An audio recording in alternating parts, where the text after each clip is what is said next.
A comment was posted on Substack about the recent unprovoked bombing of Iran by Israel. The original post alluded to the double or triple standards of international politics, and I agreed. In order to add more background to the post, I reminded people about the Iran-Contra affair back in the 1980s, and how it was the first time that the dark secrets of the CIA really came to light. Oliver North and the Nicaraguan Contras fighting against a democratic Sandinista government. What does this have to do with anything? Well, Reagan had illegally brokered a deal with the government of Iran to secretly sell them weapons. The money they got was in turn given to the Contras to fund their war in Nicaragua. Why did this happen? It was part of a deal for Iran not to release the hostages they had taken back in 1979, because Carter had given shelter to the Shah. There are strong arguments that suggest these hostages became election pawns. Carter wanted an October surprise to have them released in time for the election in 1980.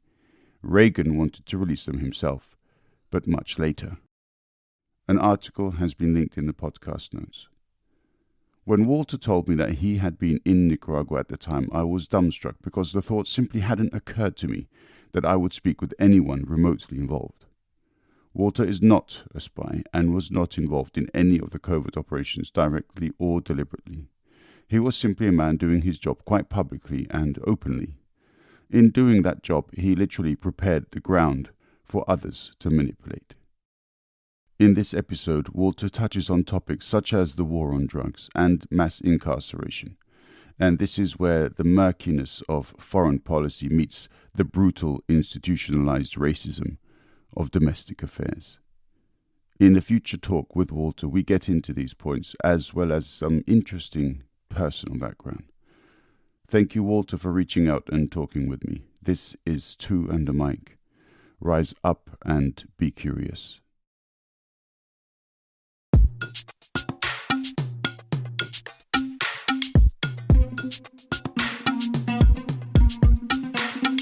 Dung weche pek kod welo mabiro e Two and a Mic.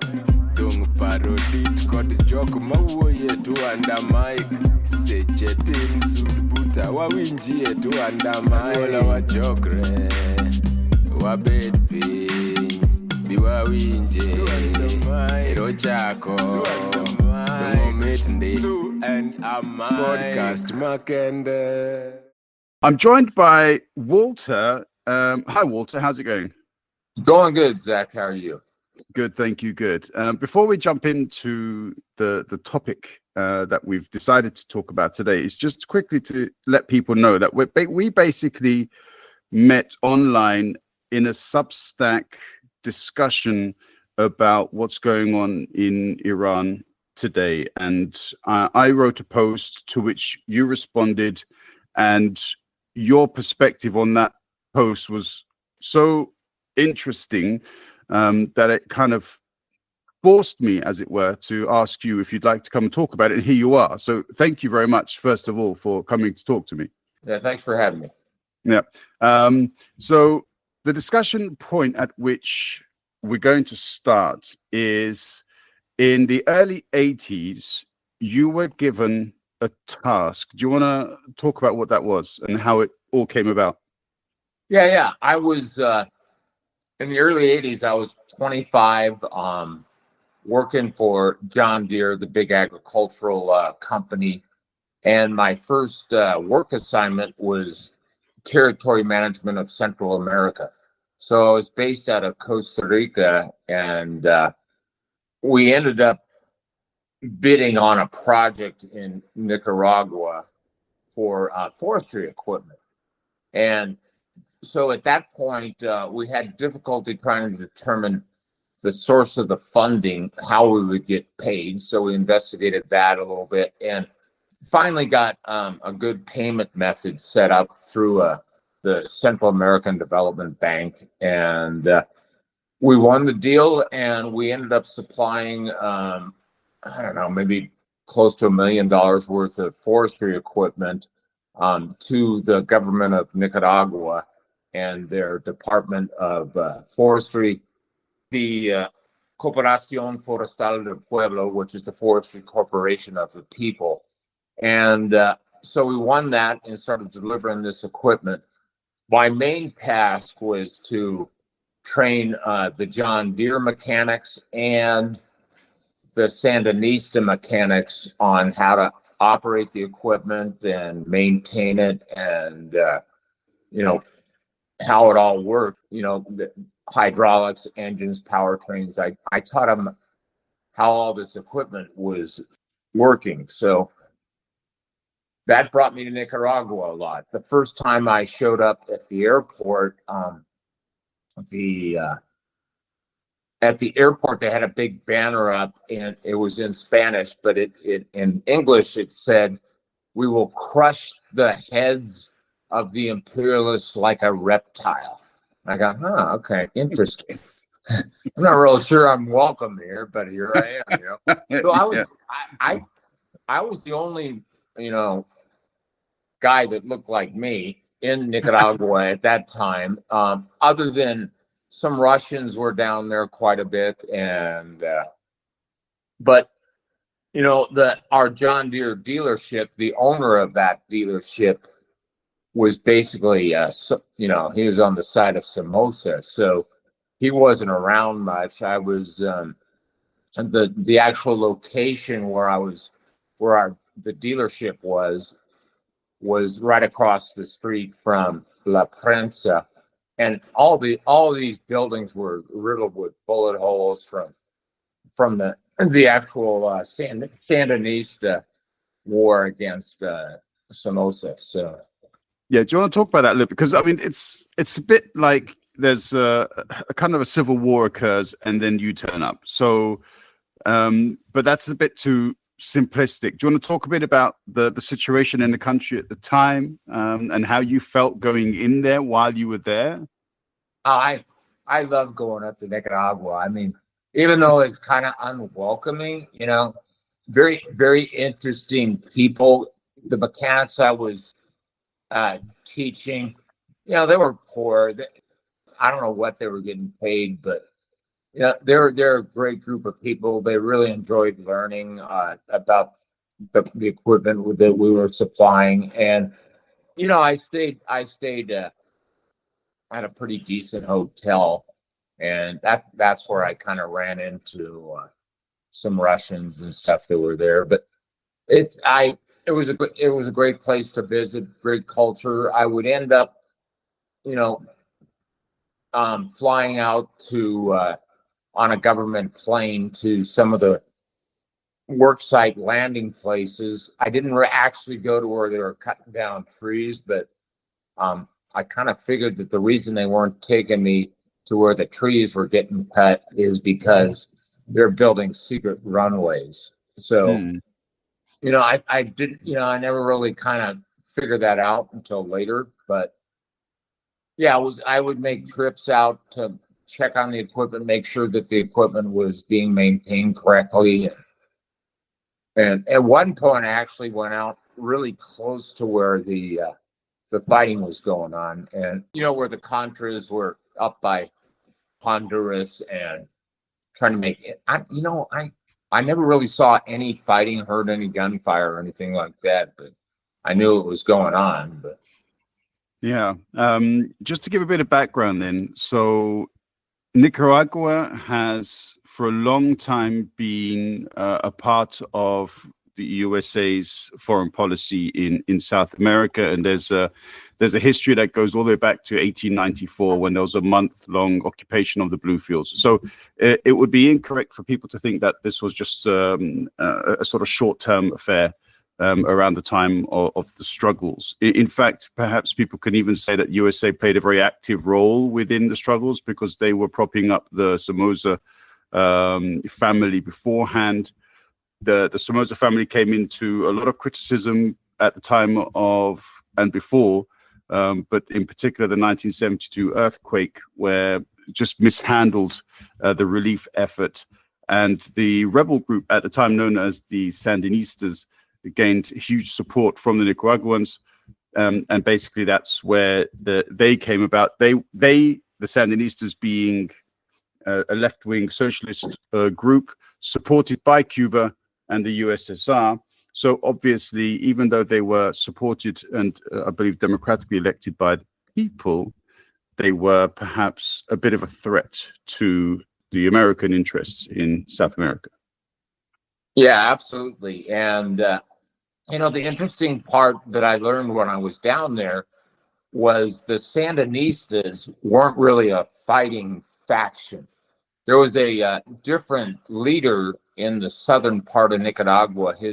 He went by the name of Comandante Cero, Commander Zero, and he's the one that really won the war against Somoza. And then Daniel Ortega, he wasn't really involved in the war. He was over in Cuba, so he kind of got brought in as a political leader for the new government. But it was like there wasn't Daniel Ortega doing any fighting. He was just the leader that came in afterwards. So I would, come in, grab a taxi. So I'd talk to the taxi drivers. By the way, I'm fluent in Spanish, so I had some good conversations with taxi drivers and mechanics, and they weren't real happy with this new government because, they couldn't even get good supply of rice and beans, the staple of what everybody was eating down there. So they were dissatisfied with all these politicians. So whether they're Somoza or Sandinistas. Okay, so there was so Sandinista's government also wasn't perfect. So clearly, from what you're saying, yeah. And so in that case, I mean, you kind of answered the question that I hadn't asked, which was how aware were you of the general sentiment of the people there? So you did in that case interact with the normal people there. Oh yeah, all the time. Because I went back to my. I grew up in San Francisco area. I went back and was telling my friends about what I was encountering, and they, oh no, you're just that's these stories about people not getting food and stuff. You're just like capitalist, whatever, I go, no, I'm talking to regular people down there that are dissatisfied with their lives right now, and it was.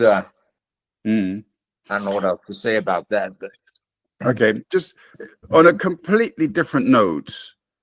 I mean, that's so 1980s San Francisco is very different to modern day San Francisco.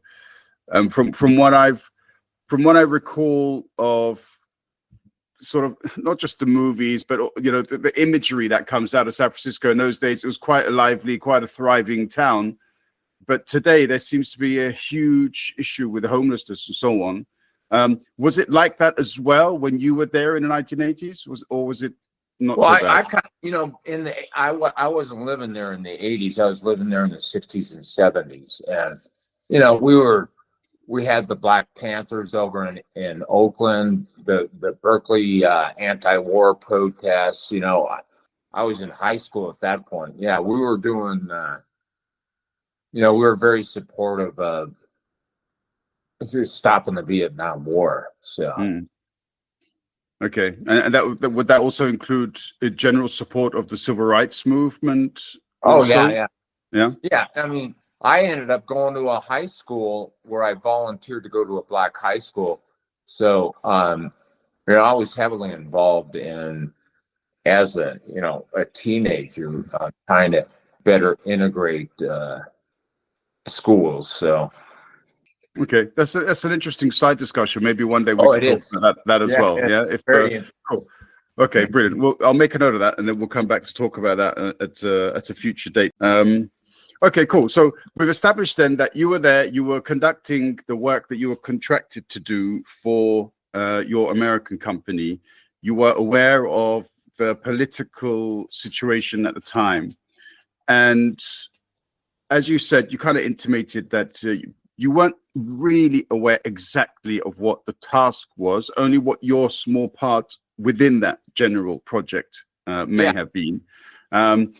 When later on did it become clear to you, and how did it become clear to you, or exactly what the project was? It started becoming clear to me when I picked up. I think these articles were written in the 90s.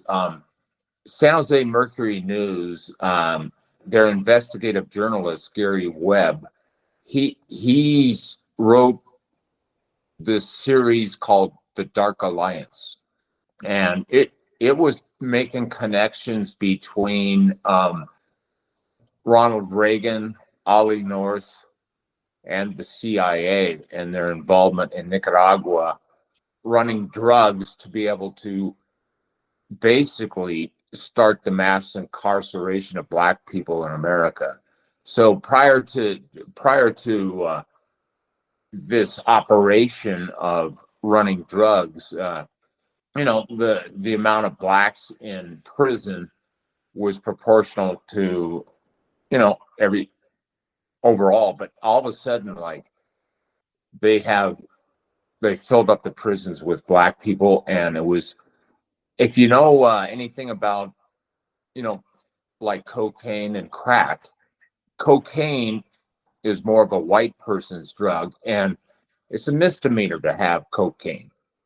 But if you turn it into crack, it becomes a felony all of a sudden, and that's what they flooded, into Los Angeles. So, Black people were committing felonies and white people were committing misdemeanors. So, I mean, this whole twisted way of mass incarceration, I kind of got on a sidetrack there. But so Gary Webb's article called The Dark Alliance was one thing that kind of piqued my interest. And then FX channel here in the States, it was they ran a series called Snowfall. It was like 6 seasons long, and it starred this one guy that in LA, a Black guy in LA that was a drug dealer, and his supplier was this CIA agent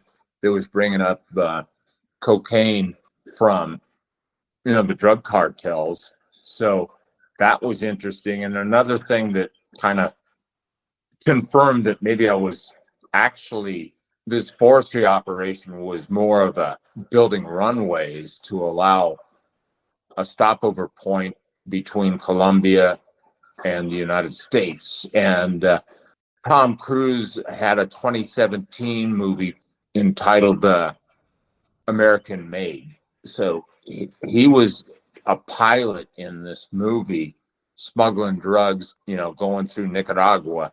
So those things like 2017, the FX stuff, and I think that series maybe ended around 2017. It was like 2012 to 2017.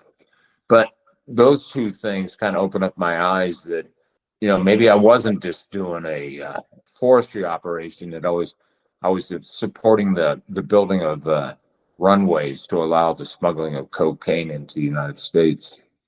I can only imagine that must have been like a wow moment for you.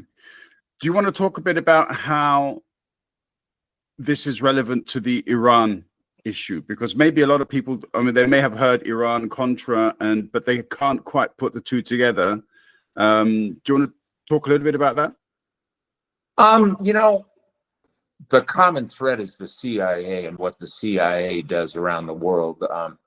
In Iran, everybody thinks that Islamic fundamentalists took down the Shah and everything, but I ended up watching a movie produced by an Iranian, and it was basically his movie was developed stating that the CIA, they're the ones that brought in Ayatollah Khomeini to radicalize Islam and create perpetual war in the Mideast and fund the military-industrial complex, and allows the United States to just drop bombs, So to me, that movie that I watched is called The Golden Veil.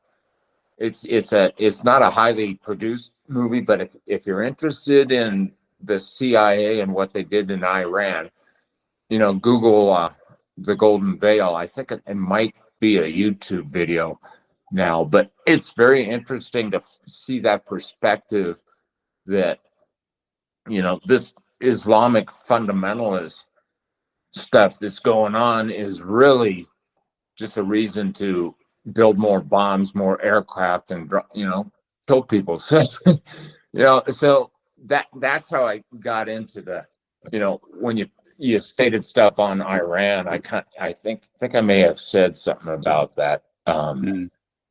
CIA was the ones that started perpetual war in the Mideast. Like, one of my best friends, he's from Pakistan, and his little brother was working. He was a U.S. Army guy, and he was stationed down in Colombia, and his task down in Colombia was to keep the coca farmers in line. If one of the coca farmers got out of line and produced, try to create, more profit for themselves, his job was to burn down the coca field of that particular farmer. So here's a young man. I mean, he's quite a bit younger than me, but his job was to burn down coca fields for the CIA. He worked directly for the CIA through the U.S. Army. So, so many things go on that we don't know about, Yeah, and I think that's one of the key issues, because obviously a lot of people's opinions, and I don't want to blame people for not knowing what is going on and just basically believing the propaganda that is pumped out to them. The unfortunate issue seems to be, though, that not enough people are born with the right, in my opinion, the right kind of curiosity. If I'm continuously told the same thing over and over again, that kind of begs the question, why are they repeating this? And when you hear the same kinds of messages being repeated by a number of different news sources in a number of different countries and by different companies, it kind of makes me feel this is odd. This is suspicious. The same wording, the same terminology, usually the same perspective. It's kind of weird, and it seems as though it's choreographed.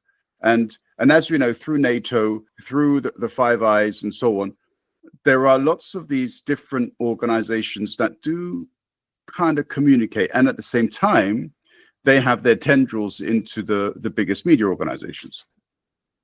Absolutely.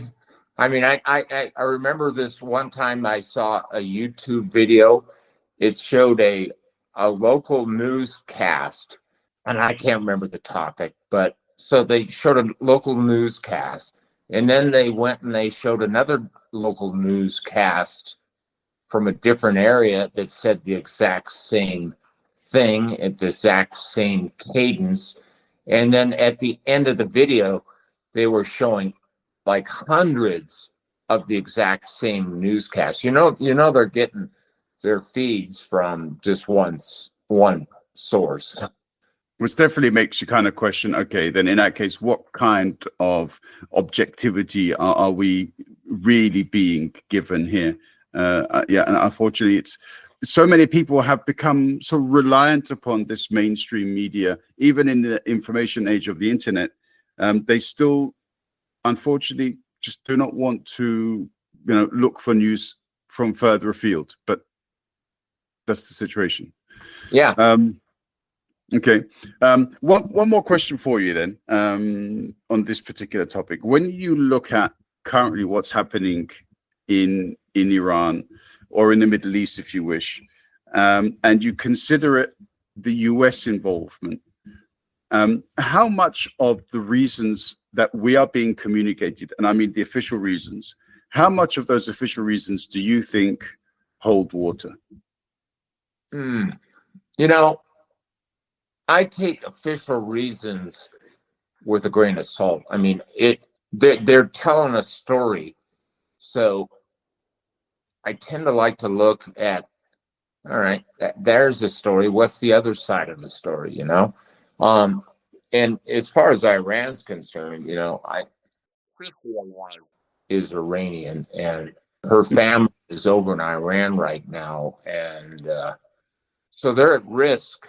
I met the family at their wedding, and they're all engineers, smart people, and they're not happy with the Islamic regime that's running the country. But what can they do about it? What can we do about any of these regimes in the United States that are running this country?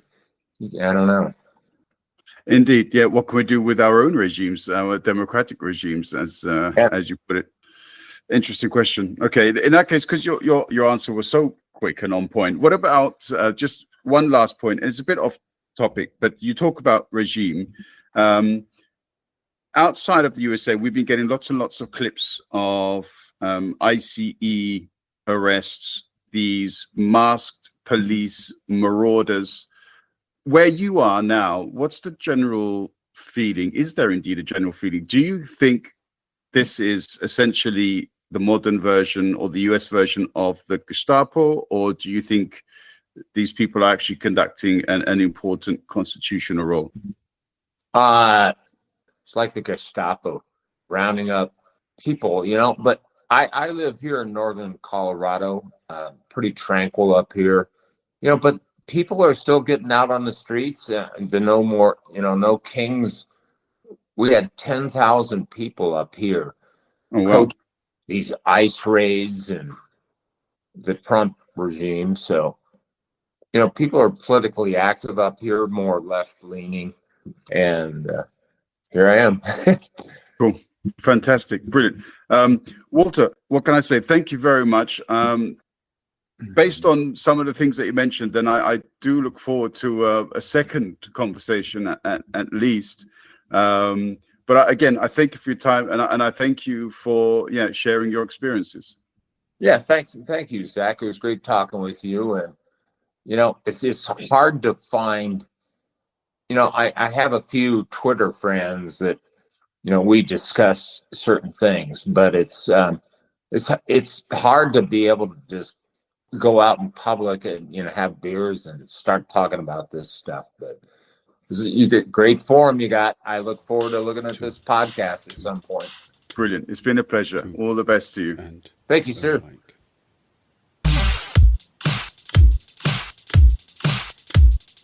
Two and a mic. Two.